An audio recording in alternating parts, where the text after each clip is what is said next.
Hello, good afternoon, everybody, and welcome to my G.R.A.C.E Devaman channel.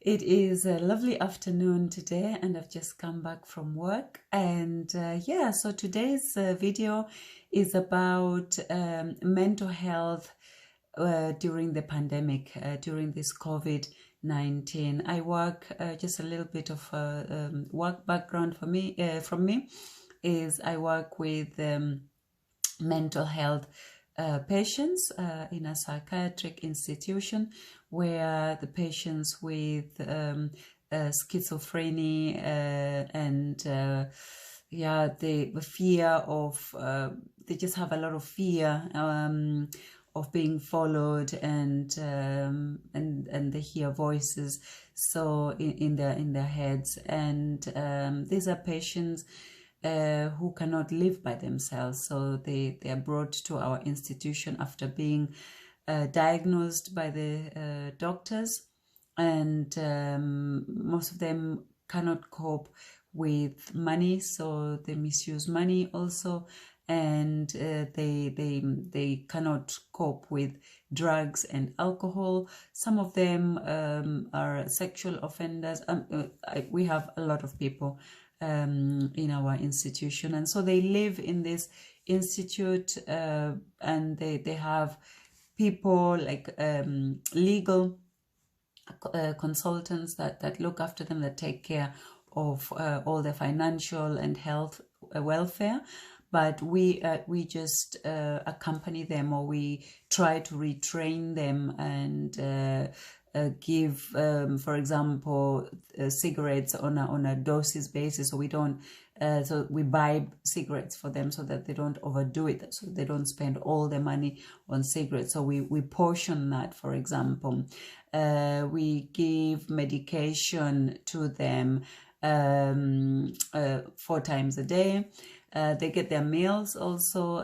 So it's a place where they sleep. They eat and sleep, and they're looked after. If there's any emergency, we are there. We're always there to respond to emergencies. And we have patients who are really borderline. I think that's the word. They harm themselves, or they self-harm, and also quite suicidal. And some of them can be quite aggressive. So we have to de-escalate. We have to learn how to de-escalate a situation. And most of them are quite good, quite calm, because they're pumped also with a lot of medication to numb some of the behavior that comes with psychiatry or psychological challenges. And so that is the work that I do. My routine is from waking, when I have an early shift, I wake them up and prepare so that they can prepare for breakfast. And then once they've had their breakfast, they go to a day center. And at the day center, I'm also involved with them pedagogically. So I teach them various activities, including I introduced recently language. So I teach them English to keep them just cognitively fit, and we do sports with them. I play badminton with them, and then we go for walks with them. And there are other people, other mental health associates or workers that do offer different activities. And also we try to retrain them into, for example, working. So some of them do regular cleaning work, they get paid for that, and they do like assembling of pens in association with a company that sells these pens, or manufacture the pens, actually I should say. So that's what I'm involved with. And today a newspaper reporter came, and she said she was doing a survey about from the mental health institutions in this area, and she just wanted to know how the psychiatric patients cope or are coping with the pandemic restrictions and the COVID-19. And it was quite interesting to hear their views, because one guy who's quite vocal, he just said, oh, what is pandemic? For me, it's just another crisis. I've dealt with other more difficult crisis before. To be here, to be in this institute, so pandemic for me doesn't make a big difference. So it just shows you that they've become quite resilient in their own way in dealing with such a big crisis. And somebody else said, well, yeah, for them also, they don't see it as a big thing. The only difficulty or the only challenge that they had was last year when we had a total lockdown. They were not allowed to go anywhere, and they were not allowed to get visits. So that was the recurring theme or recurring topics that people mentioned, that for them the hardest thing was not to get visitors. They understand the reason for restrictions, for not going into town or social distancing. They can take that. They could take that because most of them have been isolated anyway for so long that from general society that was not a big challenge. But the biggest challenge for them was the fact that they could not have visitors. Our patients have got, some of them have got children of their own, healthy children, so they do come and visit them. And some of them have got brothers or parents who come to visit. So for them to be told that they cannot have an outside world, somebody from outside bringing them news of their old friends, of their homes, and that was much difficult to cope with. So I found that quite interesting, because I'm aware of some colleagues and also some people who are not mentally ill that have become actually quite ill now themselves. They were fit before, but they cannot cope. Although the restrictions have been lifted, we have a partial lockdown, we have a curfew in the at night, but like myself, I'm allowed to go to work. I can meet up with with my friends, but with limitations. Like I just meet. We are allowed to meet. I think now 2 people can go for a walk, or 3, or maximum of 5, I think. So, but despite all that, there are people who have taken it quite hard. They've taken these restrictions quite hard, and it just shows you that resilience can come through continuous hardships. When you've suffered so much, like the psychiatric patients, they've had already a hard road before they were institutionalized, so that if something else comes, which is big, like the pandemic is big, for them it's just another crisis that they have to deal with, that they have to cope with. And a lot of them have coped actually quite well, and none of them, fingers crossed, has been ill with COVID-19, although they wander off. They go outside, they meet up with whoever they can. They're not restricted. The movement is not restricted. So they've coped really well, so it's just, again, so when we were talking to them, or when the reporter was talking to them, of course we were allowed to listen in to their answers, and some of them actually mentioned the confusion from the government, the way the government actually has dealt with the vaccination rules, and actually lack of leadership, lack of guidance as to the vaccination rollout, and also just flip-flopping with the pandemic rules. Some government voices say we should close everything, and some say no, we should not close everything. Some people say if we don't close everything, just come to a standstill, we will not get the numbers down.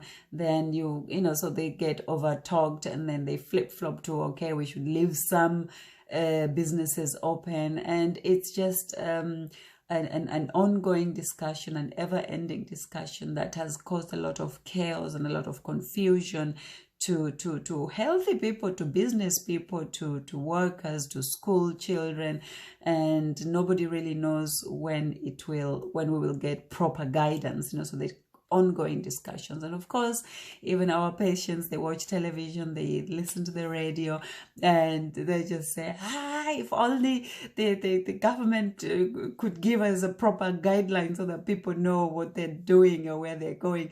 Even they find it strange and confusing, and we talk about that, and we discuss that, and we say, it's quite unlike Germany to be inefficient and and lacking of guidance and lacking of leadership, because Germany is well known for precision, for efficiency, for quality, for good roads, good cars, fast cars, but when it comes to such important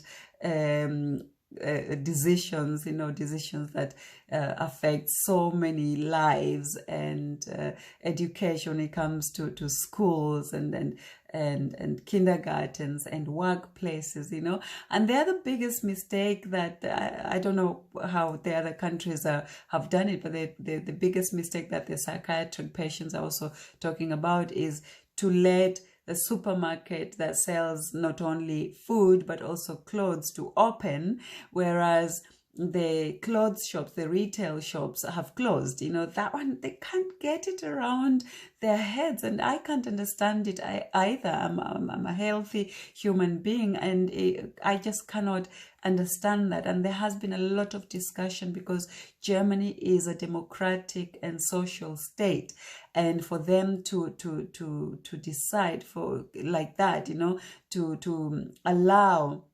Yes, it's important that we have our food, but at the same time, all the shops and all the supermarkets, they're following stringent rules on social distancing, on disinfecting, on wearing masks, and all these things, and yet they are not allowed to. The retail shop that are selling clothes are not allowed to open up, and so some retail shops, clothes shops, fashion department stores have come up with a brilliant idea that they're selling now chocolates and noodles, pasta, dry stuff, so that they can be allowed to open, because they're trying to